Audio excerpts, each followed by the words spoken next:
What if the Titanic never sank? What if the world's most famous disaster simply didn't happen? Imagine a single night in 1912, shifting the entire direction of the 20th century, not through tragedy, but through survival.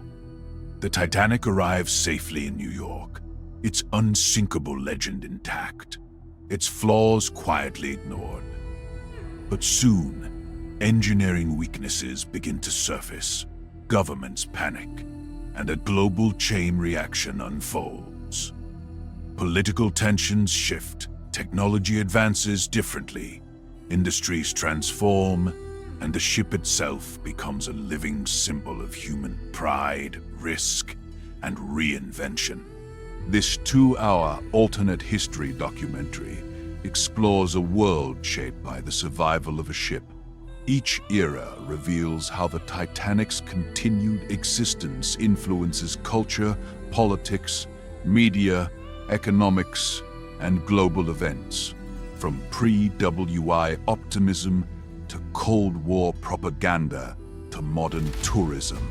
Lean back and enjoy. The night of April 14th, 1912 becomes a story told with pride instead of grief. Under clear stars, the Titanic narrowly avoids the iceberg thanks to a last-minute course correction made just seconds earlier than in our timeline. The ship shudders, passengers gasp, but the collision never happens. Captain Smith announces the danger has passed, and the Titanic continues its voyage with a shaken yet relieved crowd. By the time it reaches New York, the world is already calling it a miracle. Newspapers declare the Titanic the greatest triumph of engineering ever built. Crowds gather to see the unsinkable ship that proved itself. Investors pour money into the White Star Line. Politicians use the ship as a symbol of progress. But behind the celebrations, shipbuilders notice worrying signs. Minor hull warping, unexplained metal stress, and complaints from crew members about unusual vibrations during the near miss. These warnings are quietly archived, dismissed as normal wear. The Titanic quickly becomes a cultural icon. Its arrival shifts public perception of technology. People believe humanity has mastered nature. Confidence in mega projects skyrockets. New luxury liners are approved, railway expansions accelerate, and newspapers glorify human innovation. Even the suffrage movement uses the ship as a metaphor. If the Titanic can conquer the sea, women can conquer inequality. The ship's survival becomes a symbol across countless social movements. Yet the near collision leaves a strange shadow in maritime engineering circles. Some experts argue the Titanic actually should have sustained damage from such a close call. Why did the steel react so strangely? Why were there signs of stress without impact? Engineers request additional inspections. White Star refuses. The world's greatest ship must appear flawless. It becomes a floating paradox. Admired publicly, questioned privately. In 1913, the Titanic resumes voyages. Tickets sell out instantly. Wealthy families race to be part of its myth. Films, books, and merchandise turn the ship into the first global pop culture phenomenon. Children collect Titanic postcards, hotels name cocktails after it. But every new voyage reveals subtle technical issues, hull groans, minor leaks, unexplained fluctuations in engine output. The problems are never catastrophic, but they're undeniable. By early 1914, public excitement has reached fever pitch. The Titanic is now a political tool. Nations cite it to prove industrial superiority. The US even attempts to purchase the ship for national prestige. Meanwhile, behind closed doors, White Star engineers finally admit the truth. The Titanic needs reinforcement. The steel wasn't as strong as advertised. The ship requires upgrades or risks future disaster. These discussions erupt just months before Europe barrels toward war. As tensions rise worldwide, governments quietly pressure White Star to keep the Titanic operational. Its existence boosts morale. Its legend unites nations in optimism. But secrecy around its structural weaknesses fuels rumors. Some say the ship is cursed. Others claim it's stronger than any battleship. The Titanic becomes more than a vessel. It becomes a symbol of a world on the brink of unprecedented change. When reports of conflict in the Balkans begin circulating in mid-1914, the Titanic prepares for what will unknowingly be its final peaceful voyage. Passengers photograph the ship's towering hull, unaware that the world and the Titanic itself is about to enter a new era shaped by politics, fear, and rapid transformation. In the days following Titanic's safe arrival in New York, the world entered a strange phase of stunned admiration and uneasy questioning. Headlines framed the event as a miraculous escape, but maritime analysts immediately began speaking about the ship's unexpected vulnerability during the near collision. Journalists described anxious passengers recalling the sudden turn, the eerie silence afterward, and officers whispering on the bridge. The near tragedy pushed White Star Line into instant public scrutiny. Governments demanded explanations, and experts insisted that a ship advertised as unsinkable should not have come that close to catastrophe. Behind the scenes, naval boards reviewed the logs and issued temporary recommendations, marking the beginning of a structural and regulatory shift that would echo across the entire global shipping industry. Titanic's engineers, now treated as both heroes and suspects, delivered detailed testimonies. They admitted that the ship's hull design, though impressive, did not behave exactly as predicted under stress. Metallurgists argued that a thicker reinforcement frame should have been standard, especially for vessels crossing northern Atlantic routes where ice was common. The public, still fascinated by the ship's grandeur, demanded transparency. Meanwhile, Titanic remained anchored in New York for extended inspection, becoming a massive floating attraction. Tens of thousands visited the harbor each day, lining up to see the ship that had dodged fate. Economists later noted the Titanic's unexpected survival generated an immediate tourism spike across the entire eastern coast as hotels, restaurants, and news companies capitalized on the global attention wave. By early 1913, White Star Line began reinforcing Titanic's hull with new steel plates, retrofitted bulkheads, and updated wireless distress equipment. The company adopted everything it learned from the near collision, but because disaster had been avoided, international regulators moved slowly. Maritime laws changed, but only partially, since politicians argued that no actual tragedy had occurred. As a result, Titanic became the world's safest ship only through voluntary upgrades rather than enforced regulations. This decision later influenced countless unforeseen consequences, especially as other shipping companies postponed safety reforms, believing Titanic's survival proved that existing standards were good enough. Historians in this alternate timeline often highlight this period as a critical divergence point for global maritime policy. The ship returned to Europe in mid-1913 with a reputation stronger than before. Crowds applauded its resilience, calling it the ship that defied the Atlantic. White Star Line leveraged this energy to transform Titanic into a symbol of engineering triumph. The company launched advertising campaigns emphasizing courage, precision, and redeeming expertise. Young engineer Thomas Howden, an emerging figure in our alternate timeline, publicly proposed several technical solutions that would later shape early 20th century naval architecture. His ideas centered on dynamic stress distribution, improved rivet metallurgy, and hybrid reinforcement patterns.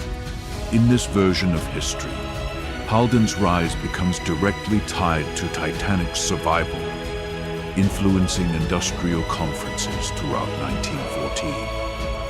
When the First World War erupted in 1914, Titanic's survival created new debates within the British Admiralty.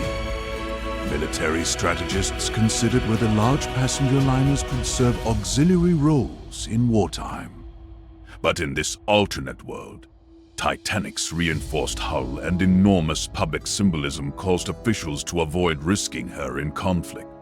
Instead, she remained a civilian icon, conducting transatlantic voyages even as tensions escalated. Newspapers frequently contrasted her peaceful journeys with the growing violence in Europe, turning the ship into a strange beacon of calm during a turbulent era. The psychological impact was significant. Many historians in this timeline argue that Titanic became a cultural anchor, representing continuity at a moment when the world was drifting toward chaos.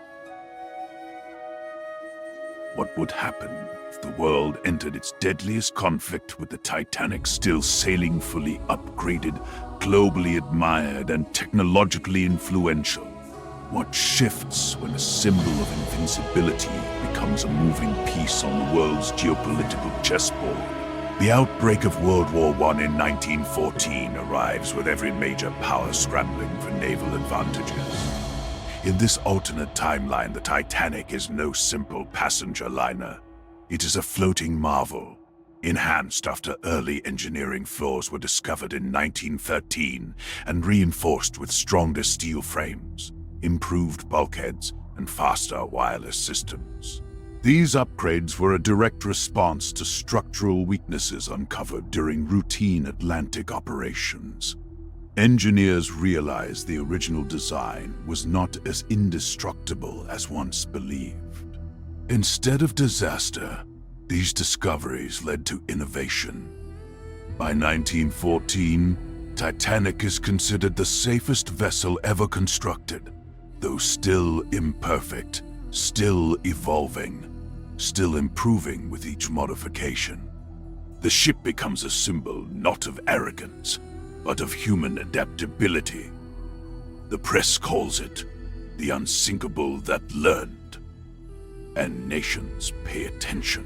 When war erupts, Britain, aware of Titanic's communication range and reinforced hull, quickly repurposes the ship for strategic civilian evacuation and high-priority transatlantic transport. Captain William Murdoch, surviving due to the ship's historical non-sinking, now oversees evacuation missions from continental Europe. His reputation grows as thousands are transported under the Titanic's protection, its wireless tower relaying signals faster than any ship in the Allied fleet. Titanic's speed is still limited compared to military vessels, but its stability in rough seas makes it invaluable. German U-boat commanders, aware of the ship's fame, receive strict instructions. Sinking Titanic would trigger worldwide outrage. Instead, it becomes a high-risk target one many submarines avoid entirely. Throughout 1915, Titanic participates in the rescue of Belgian refugees crossing the Channel. Its reinforced hull prevents damage when navigating through scattered debris from naval skirmishes. Meanwhile, U.S. newspapers publish daily stories about the ship's heroism, fueling sympathy for the Allies.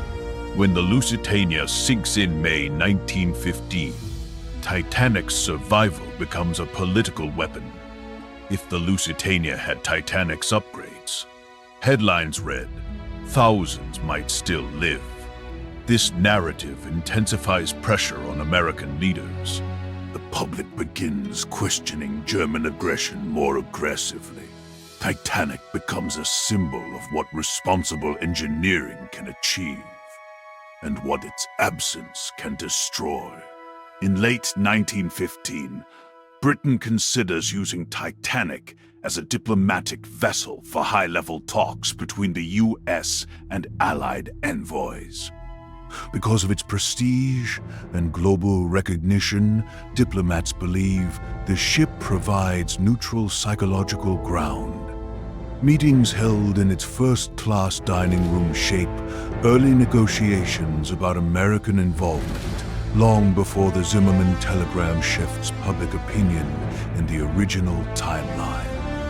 This results in the US sending advisors to Europe earlier than recorded, accelerating logistical cooperation between American and British industries. Titanic effectively becomes a floating bridge between continents. By 1916, Britain experiments with installing early radar prototypes on select ships. Although too primitive for effective wartime use, Titanic's enlarged wireless suite allows engineers to test long-range detection concepts during Atlantic crossings. These experiments accelerate foundational research that will later influence interwar naval technology.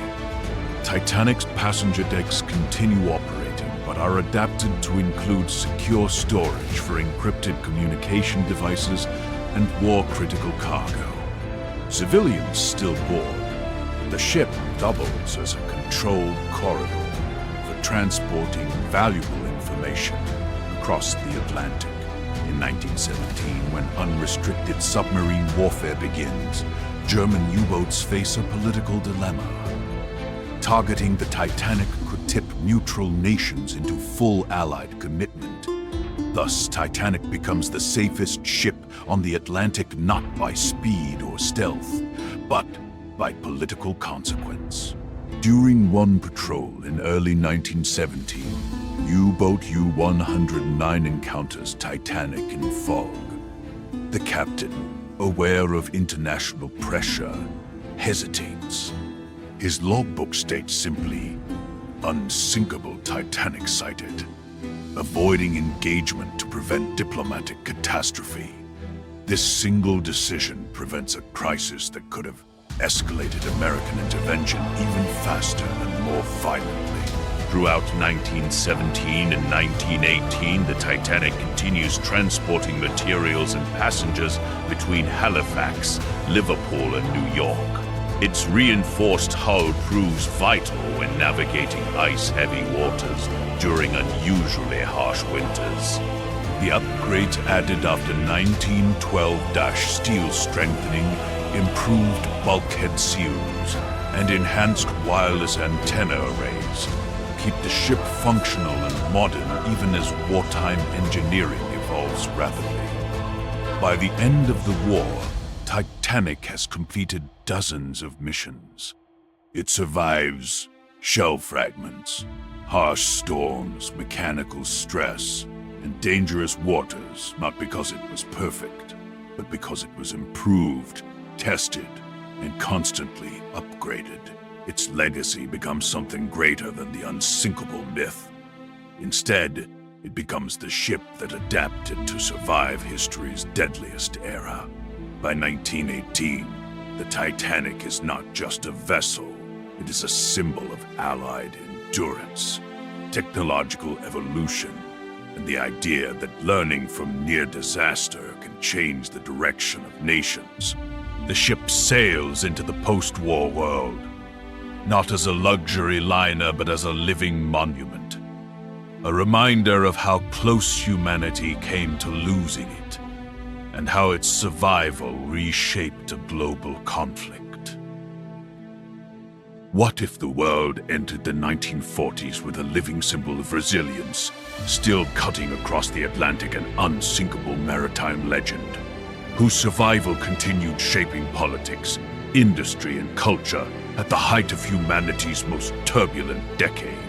The 1940s began under a darkening sky as global tensions hardened into open conflict, and the Titanic refitted, reinforced, and technologically modernized after decades of continuous upgrades stood as both a propaganda icon and a diplomatic wildcard. Governments referenced it in speeches, newspapers used it as metaphor, and nations quietly tried to study its engineering to understand how a ship designed in 1912 could still outperform many vessels built 3 decades later. The ship's operators introduced blackout protocols, radar shielding experiments, and reinforced hull plating to keep it secure amid rising submarine threats. Even though the Titanic was never intended for wartime service, its very existence complicated military strategy, because any attack on it could cause massive political fallout. As World War II erupted, the Titanic became a heavily debated subject in international circles. Some argued it should be docked permanently to avoid becoming a target, while others insisted its symbolic value made it essential to maintain regular transatlantic crossings. In the end, modified civilian operations continued under escort protection. Its upgrades since the 1910s, hull bracing, compartmental reinforcements, and stronger steel plates were now publicly praised as the miracle of maritime foresight, even though the truth was far more complicated. Without constant refitting, the ship would have degraded long ago. Engineers reported recurring structural fatigue, metal warping, and vibration stress along the keel. Each time a flaw emerged, shipyards scrambled to correct it, turning the Titanic into a floating timeline of evolving naval technology. The Battle of the Atlantic cast a long shadow over every crossing. U-boat commanders were ordered to avoid engaging the Titanic unless instructed otherwise, not out of mercy, but because the political consequences of sinking the world's most famous ship were unpredictable. British intelligence leveraged this indirectly, broadcasting subtle disinformation suggesting the Titanic carried experimental radar equipment or high-level diplomats. Meanwhile, the crew maintained a calm, outward image while navigating waters increasingly monitored by submarines and reconnaissance aircraft. Engineers below deck worked constantly, checking weld seams, adjusting vibration dampeners, and monitoring the increasingly complex web of wiring added during modernizations. The ship was no longer the 1912 marvel. It was a layered artifact of continuous revision. In 1942, the Titanic played an unexpected role in morale campaigns. Newsreels depicted it sailing steadily through dangerous waters, representing endurance amidst chaos. Civilians found comfort in seeing a familiar symbol survive when so much else was being lost. However, behind the scenes, the ship's operators documented that its original structural philosophy felt outdated against the strains of wartime conditions. Reinforcements added in the 1920s and 1930s had effectively armored the hull, but the ship's frame flexed more than expected in rough seas. Engineers debated radical solutions, including full keel replacement, a nearly impossible task for a vessel in constant use. Yet despite its aging bones, the Titanic kept moving, supported by a worldwide emotional investment that refused to let the ship retire. By 1943, the Allies faced a difficult question.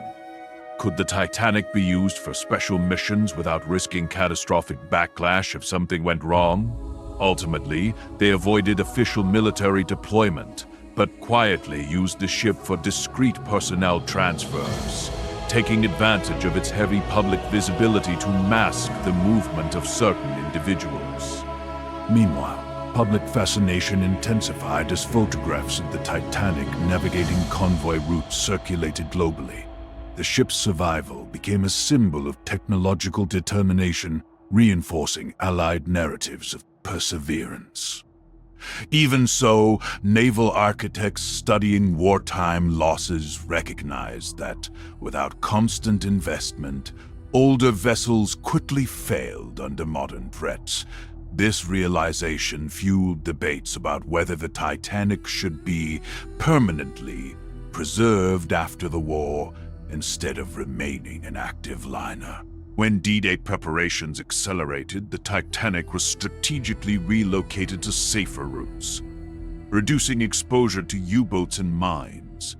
Its operators emphasized strict safety protocols, understanding that any maritime incident involving the ship, no matter how minor, would be sensationalized in global media.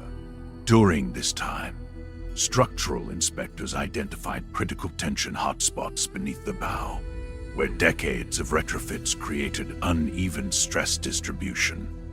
Repairs were rushed yet successful, preserving the vessel for another series of crossings. The ongoing maintenance challenges revealed a growing truth. The Titanic was no longer merely a ship. It was an international psychological artifact. Governments fully understood that retiring it too early could disappoint millions, while risking it at sea could turn it into a symbol of devastating failure. As the war concluded in 1945, the Titanic shifted from a wartime symbol to a representation of post-war optimism. Crowds gathered at ports to witness its arrivals, seeing it as living proof that continuity had survived destruction. Its operators announced another modernization program, adding improved radio arrays, radar navigation, and a redesigned bridge more suited to post-war maritime standards. Yet internal reports emphasized severe long-term concerns. Repeated reinforcement cycles made the ship's weight distribution increasingly irregular, and the aging steel manufactured long before modern metallurgical improvements showed signs of microfracturing. Despite these risks, global interest pushed the ship forward into the new era, with media outlets framing it as a resilient veteran of multiple world crises. Between 1946 and 1947, the Titanic became a centerpiece in diplomatic tours as countries sought to rebuild international relationships. Hosting delegations aboard the ship created an emotional atmosphere, especially among those who saw it as a reminder of pre-war innocence. The crew, however, felt growing tension as the ship's mechanical systems required increasingly frequent interventions. Boilers needed recalibration, electrical systems updated many times across decades, formed a labyrinth difficult to troubleshoot, and the hull required continuous inspection. Even so, every successful voyage strengthened the public perception that the Titanic's legacy had transcended its material limitations. Governments and investors quietly discussed turning it into a floating museum, though these conversations were always overshadowed by the massive profits still generated by its regular service. In 1948, a structural review conducted at Belfast raised urgent warnings. Specialists reported that certain reinforcing plates installed during wartime overlapped imperfectly with earlier modifications, creating stress points during heavy seas. There was no immediate danger, but the ship's long-term future seemed increasingly uncertain. Despite this, the Titanic embarked on a highly publicized series of crossings celebrating global recovery. Passengers described the atmosphere as nostalgic yet slightly haunted, knowing the ship had lived far beyond any engineer's expectations. Some historians argued that the Titanic's survival had subtly influenced multiple wartime decisions, particularly those involving public morale by serving as a non-military symbol of continuity. Such analyses fueled debates about whether its preservation was now a historical obligation.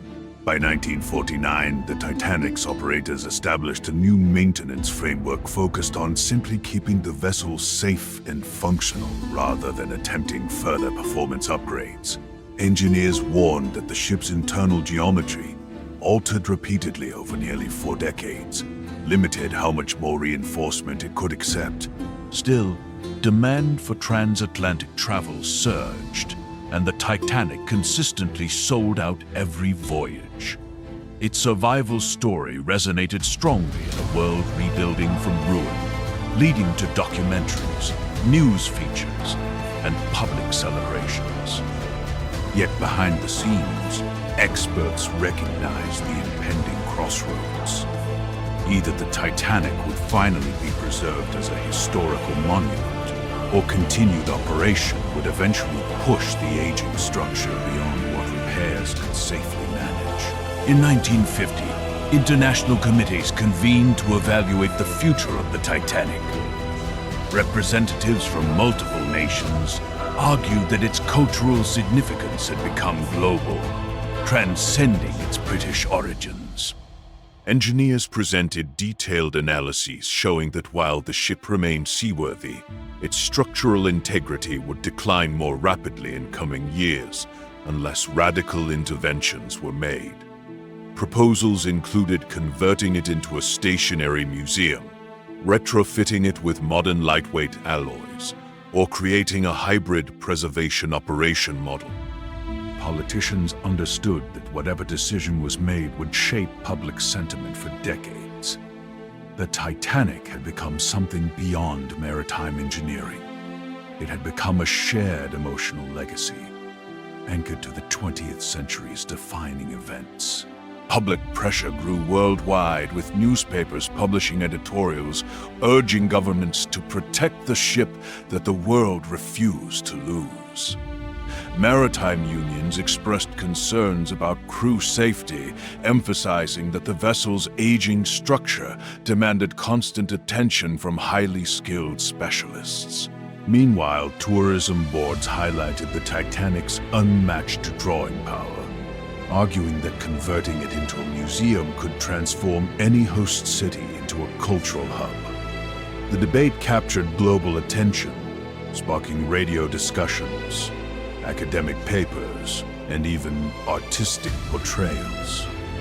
As the decade closed, it became clear that the Titanic's legacy had shifted once more, from a wartime survivor to a contested symbol of memory, identity, and collective resilience. Ultimately, the late 1940s ended with the Titanic still sailing, though under constant scrutiny.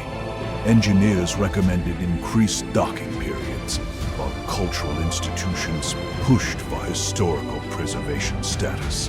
Each side acknowledged the ship's unique place in global consciousness, a vessel that had shaped morale during wars, influenced political decisions, and symbolized continuity across some of humanity's most turbulent decades. The Titanic's survival was no longer merely a maritime story. It had become a chronicle of 20th century transformation.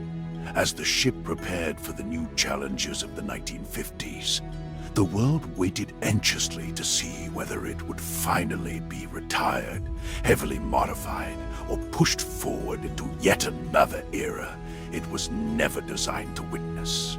Part 4 closes with the Titanic poised at a crossroads. After surviving global conflict, technological overhauls, and decades of public fascination, the ship now faced decisions that would define its role in the second half of the 20th century. Engineers warned of increasing limitations. Politicians recognized the vessel's symbolic weight, and historians emphasized its shaping influence on culture and morale. As the 1950s began, debates intensified over whether the Titanic's legacy should evolve into national heritage, international preservation, or continued transatlantic service. One truth had become undeniable.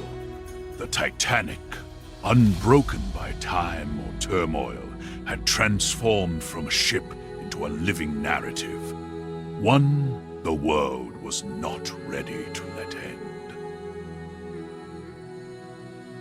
What new world emerges when the Titanic becomes the symbol that reshapes the post-war global order politically, culturally, and technologically without ever having sunk?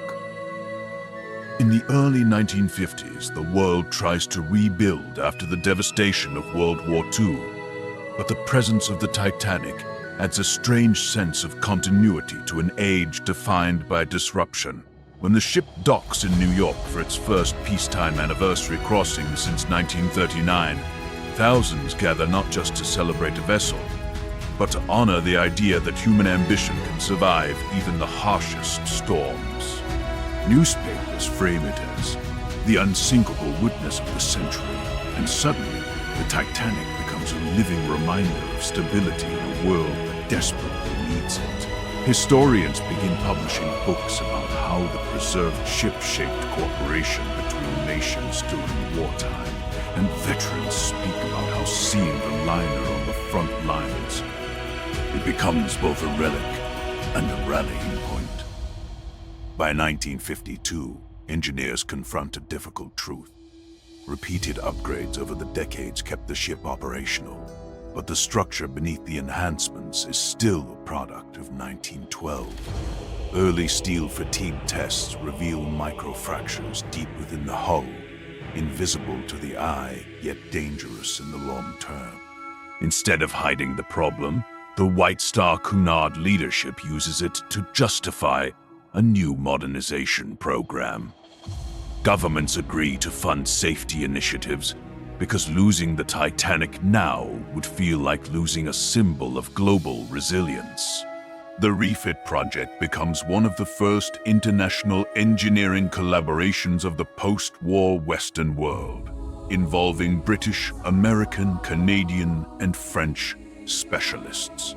Millions follow the story as journalists document every rivet, every weld, every replaced beam.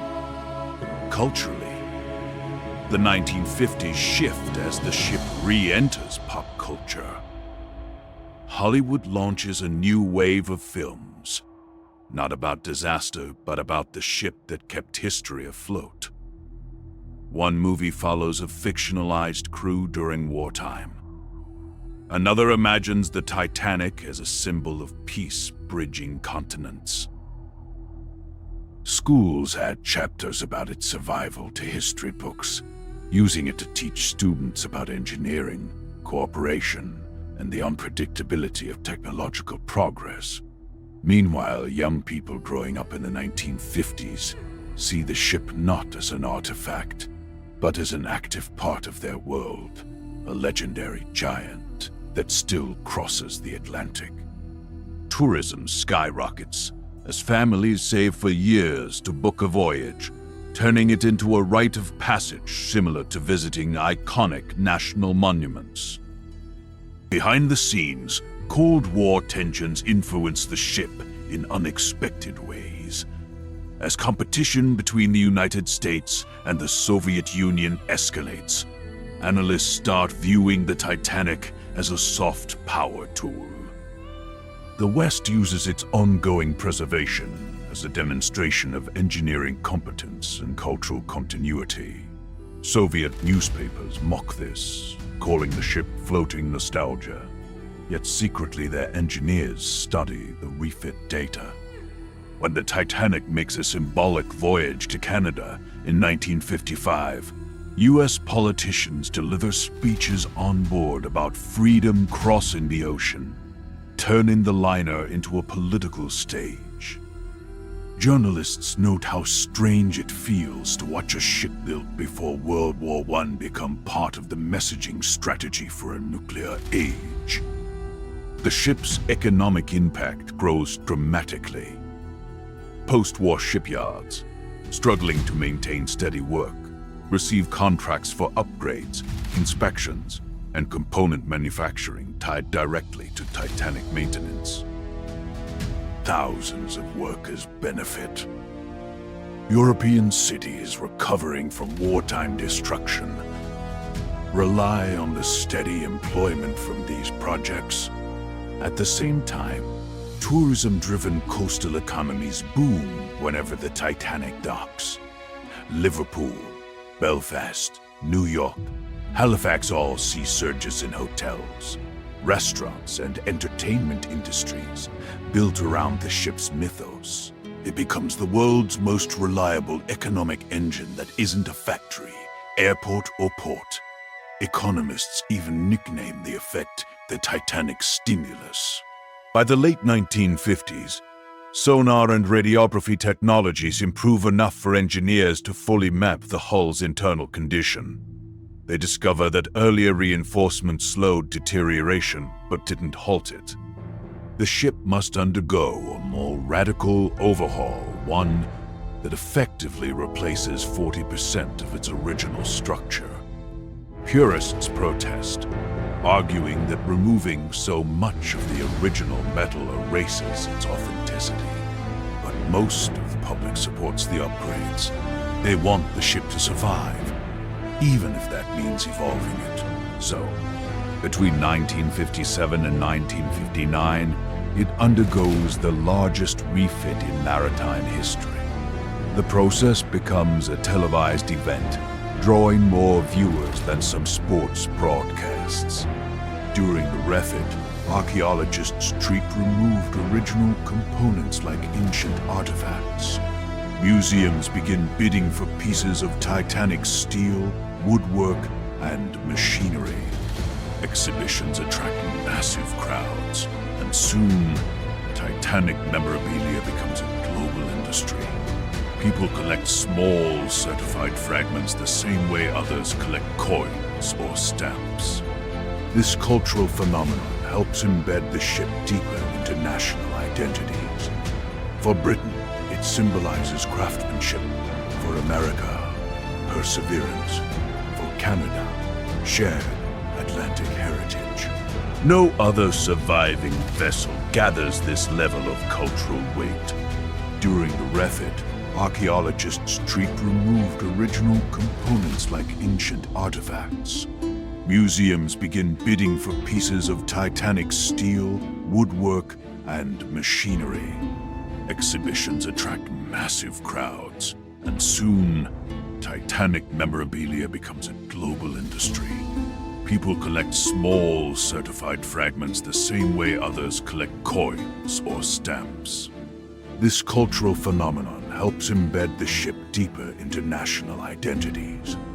For Britain, it symbolizes craftsmanship. For America, perseverance. For Canada, shared Atlantic heritage. No other surviving vessel gathers this level of cultural weight. When the refurbished Titanic launches again in 1960, it looks familiar, but subtly changed. The silhouette remains iconic, yet the hull plating gleams with modern elements. The smoke funnels are restructured for efficiency, and radar and communication systems sit discreetly behind Art Deco modifications. Passengers describe the experience as stepping into 1912 with the comfort of 1960. Architects praise the ship for merging eras smoothly. Even skeptics admit the modernization preserved the vessel's soul while adapting it for a new century. The ship returns to service stronger, safer, and more technologically aligned with contemporary vessels. The 1960s bring cultural revolutions, and the Titanic absorbs them naturally, as music, fashion, and youth culture explode worldwide. The ship becomes a floating stage for new expressions. Bands request to perform on board, fashion houses organize transatlantic shows, and photographers use the Titanic as a backdrop for iconic magazine covers. Its image shifts again from historical monument to modern cultural platform. Young travelers see it as a romantic escape into a slower, more elegant world amidst the chaos of rapid modernization. Politically, the ship gains a new symbolic role in diplomacy. Leaders begin inviting foreign dignitaries to meetings held in its grand dining hall, seeing it as neutral ground rich with emotional weight. When the US and UK host a quiet prelude to an arms discussion aboard the ship in 1963, journalists speculate whether the Titanic could become afloat in Geneva. Although no treaties are officially signed on board, the symbolism fuels optimism during a tense decade. When televised tours show political rivals walking through the ship's restored corridors, viewers feel a momentary sense of unity. Technological development accelerates in the 1960s, and once again the Titanic becomes a platform for testing innovations. Early satellite communication links are installed experimentally, marking the first time a pre-WWI vessel connects through space-based technology. Engineers test new hull sensors designed to detect microstress, intending to prevent structural fatigue. The ship becomes a hybrid of eras, one foot in the age of rivets and steam, the other in the dawn of computers and orbital networks. Maritime schools use the Titanic as a training foundation, producing a new generation of engineers inspired by its longevity. Tourism reaches its peak in 1965. Demand becomes so high that booking the Titanic ticket requires entering a multi-year lottery. Celebrities, politicians, scientists, and athletes all seek the prestige of sailing on the world's most famous ship. The cultural value grows alongside the economic one, and soon, documentaries and books argue that the Titanic has shaped the identity of the 20th century more than any other vessel. Museums continue expanding their collections, featuring interactive simulations, mechanical displays, and replicas of original rooms removed during upgrades. As the decade closes, engineers run new diagnostics and determine that the ship remains structurally stable thanks to the 1960 overhaul. Still, they emphasize the need for regular updates every decade. Public support is strong. The global community has emotionally invested in preserving the Titanic for future generations. When the 1969 report is released, newspapers celebrate it, declaring the ship ready for the 1970s and beyond. The Titanic transitions from merely surviving history to actively shaping it, becoming a living museum, a political stage, an economic engine, and a technological testbed all at once. By 1970, the Titanic stands as the ultimate paradox, a relic of the Edwardian era that has come to define post-war modernity. It is adored by historians, beloved by the public, monitored by scientists, and utilized by governments. Its survival sends a message that humanity can rebuild, reinvent, and rise stronger through chaos. The next era promises even more turbulence, energy crises, political shifts, and rapid globalization, but the world looks toward the Titanic as a steady presence, a ship that never surrendered to the Atlantic or to time. And as it begins another symbolic voyage, millions wonder how far into the future this unsinkable legend can travel. What happens when a ship born in 1912 becomes a centerpiece of global culture during an era of oil crises, Cold War rivalry, and explosive technological change? The decade opened with the world still reshaping itself after the turmoil of the war. Yet one ship continued to influence global culture more than any other. The Titanic, renewed with wartime steel and improved navigation systems, entered the 1950s as a floating symbol of human resilience. Journalists loved framing it as the vessel that refused to die, and its survival turned into a powerful narrative used by governments, authors, and filmmakers. Tourists booked voyages simply to stand on its decks, believing the ship carried a kind of historical spirit. Engineers who once doubted her now treated the vessel as a platform to test early radar modules and emergency radios. Each refit sparked headlines across Europe and America, reinforcing her legend. Even old crew members, aging but proud, remained involved in operations, guiding younger officers and preserving traditions that went back to the original 1912 roster. As post-war tensions deepened, the Titanic unexpectedly became a diplomatic tool. Nations competing for influence used high-profile events aboard the ship as a way to showcase unity without appearing politically aligned. Conferences, cultural exhibitions, and scientific gatherings took place on the Atlantic routes, each voyage attracting global attention. The ship offered neutral ground symbolic, internationally admired, and free from territorial baggage. Journalists noted how rival scientists who refused to step inside each other's embassies would gladly meet in a Titanic lounge. Hollywood studios seized the moment, producing documentaries and dramatizations that elevated the ship to mythical status. Its imagery appeared in posters, magazines, and newsreels, often representing stability in an uncertain age. Meanwhile, shipping companies invested heavily in modernization, fearing they would appear outdated if their fleets lacked the technological advances showcased aboard the Titanic. Culturally, the ship became a magnet for post-war optimism. Luxury travel returned with force, and families with rising incomes viewed transatlantic voyages as the ultimate status symbol. The Titanic offered themed journeys, music programs, and lectures featuring historians who recounted its 1912 near-disaster and miraculous survival. These talks became legendary. Some guests booked cabins specifically to hear them. Young travelers found inspiration in stories of engineers who saved the vessel decades earlier, pushing many into maritime or aeronautical careers. Writers embraced the ship as a metaphor for perseverance, and magazines ran essays describing it as proof that humanity could survive even its gravest mistakes.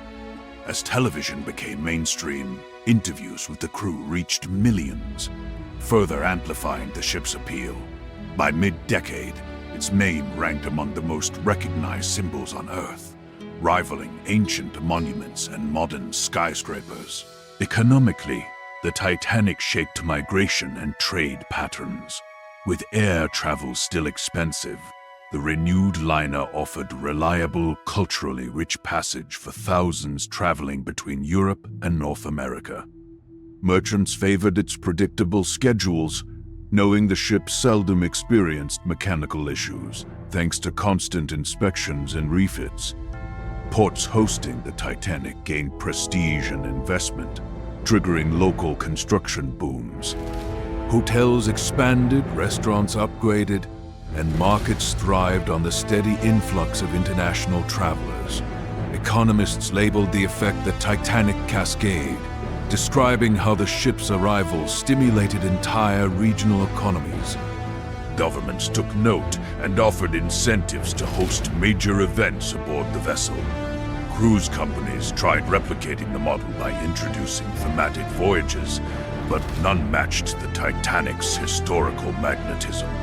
Meanwhile, filmmakers discovered the ship was perfect for stories set against shifting global dynamics. Studios created dramas exploring fictional tensions aboard the vessel, blending Cold War paranoia with the ship's iconic atmosphere. Directors loved the contrast, a grand, luxurious symbol from the early centuries sailing through a world facing nuclear anxiety and ideological rivalry. Audiences responded strongly, and movies featuring the Titanic became profitable staples. One notable production depicted scientists using the ship to negotiate a breakthrough in communications technology, mirroring real conferences that occurred aboard. These creative works cemented the Titanic as a cultural bridge between eras. Even rival nations referenced the ship in propaganda, framing it as either a triumph of free societies or an example of Western excess. Yet its real-world operations remained remarkably neutral, focused on safety, innovation, and maintaining international trust. Meanwhile, filmmakers discovered the ship was perfect for stories set against shifting global dynamics. Studios created dramas exploring fictional tensions aboard the vessel, blending Cold War paranoia with the ship's iconic atmosphere. Directors loved the contrast. A grand, luxurious symbol from the early centuries sailing through a world facing nuclear anxiety and ideological rivalry. Audiences responded strongly, and movies featuring the Titanic became profitable staples. One notable production depicted scientists using the ship to negotiate a breakthrough in communications technology, mirroring real conferences that occurred aboard. These creative works cemented the Titanic as a cultural bridge between eras. Even rival nations referenced the ship in propaganda, framing it as either a triumph of free societies or an example of Western excess. Yet its real-world operations remained remarkably neutral, focused on safety, innovation, and maintaining international trust. A major real-world milestone came when the Titanic tested early satellite-linked signaling equipment in partnership with American researchers. Though primitive, the system allowed delayed transmission of weather data, giving the ship unprecedented foresight during rough Atlantic seasons. Maritime officials considered it a breakthrough, and soon multiple nations began experimenting with similar prototypes on their own vessels. Engineers credited the Titanic's steady performance as crucial to convincing governments to pursue large-scale satellite projects. This single initiative influenced aviation, shipping, and meteorology, accelerating scientific cooperation across borders. Observers noted how ironic it was that the ship, once infamous for lacking crucial warnings, now pioneered a method designed precisely to prevent such failures. Maritime museums later dubbed this the reversal of fate, marking the moment the Titanic transitioned from historical survivor to technological trendsetter. Culturally, the ship continued inspiring public imagination.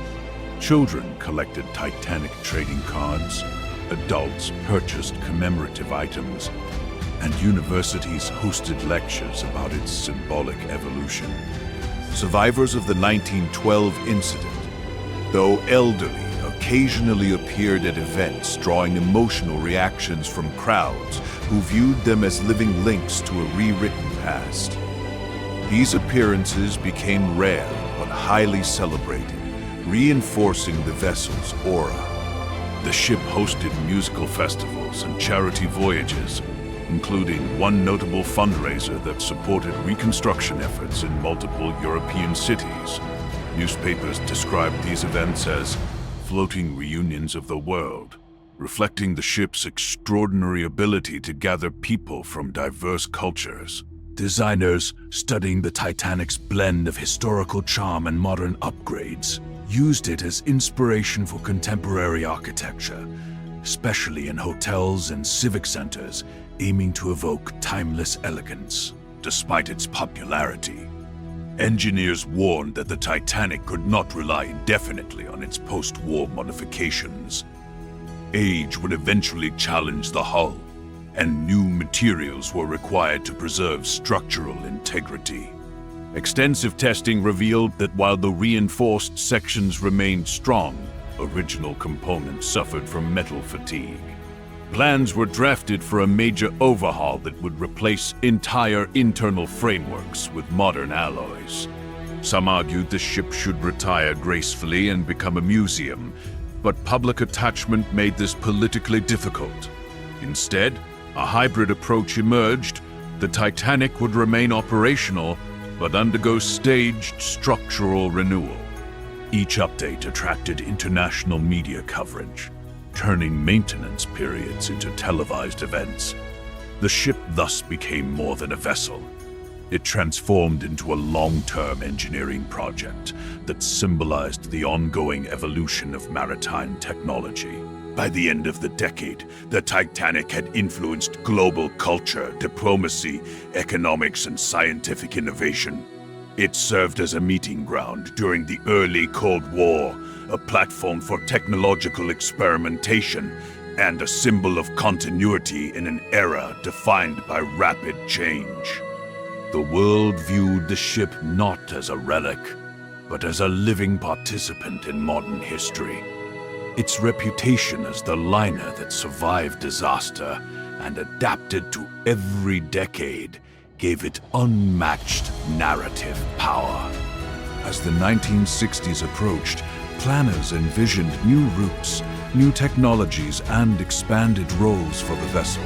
Some hoped the Titanic might eventually become a peace ambassador, while others imagined it hosting groundbreaking cultural exchanges. Whatever the future held, one truth was clear. The ship's second life had become as influential as the catastrophe it avoided. By the end of the decade, the Titanic had influenced global culture, diplomacy, economics, and scientific innovation.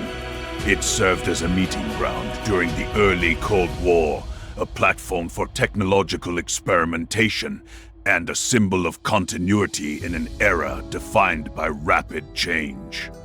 The world viewed the ship not as a relic, but as a living participant in modern history. Its reputation as the liner that survived disaster and adapted to every decade gave it unmatched narrative power. As the 1960s approached, planners envisioned new routes, new technologies, and expanded roles for the vessel.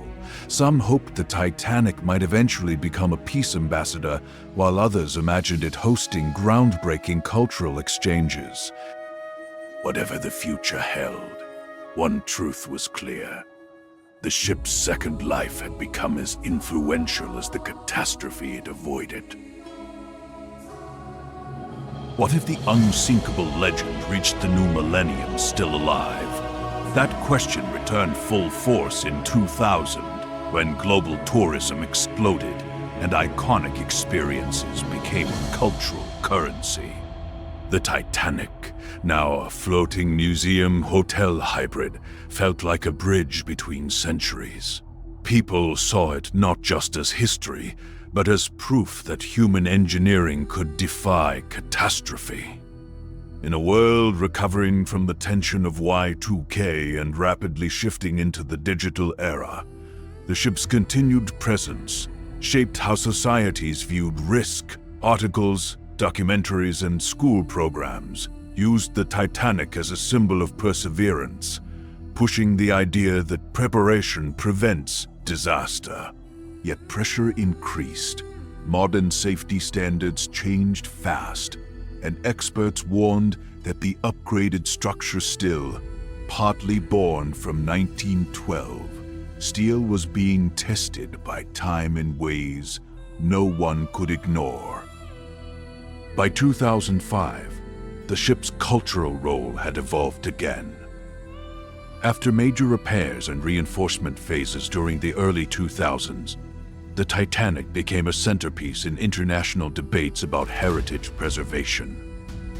Nations argued whether a vessel this old should still cross oceans or remain permanently docked. Tourism boards pushed for mobility. Engineers urged caution. Meanwhile, the rise of social media amplified every maintenance issue. A minor hull vibration recorded during a storm went viral, sparking global concern. Yet these moments only increased fascination. Students studied the ship in engineering courses, analyzing how incremental upgrades kept it compliant with 21st century safety laws.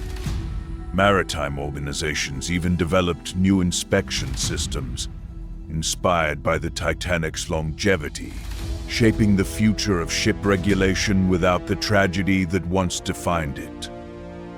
The global financial crisis of 2008 hit the maritime tourism industry hard, and the Titanic faced its most serious non-technical threat: money. Operating and maintaining such a historically hybrid vessel was expensive. Investors debated whether the ship should be sold, privatized, or turned into a stationary luxury resort. Instead, a multinational coalition funded a new preservation plan, arguing that the Titanic had become a global asset similar to world-class monuments.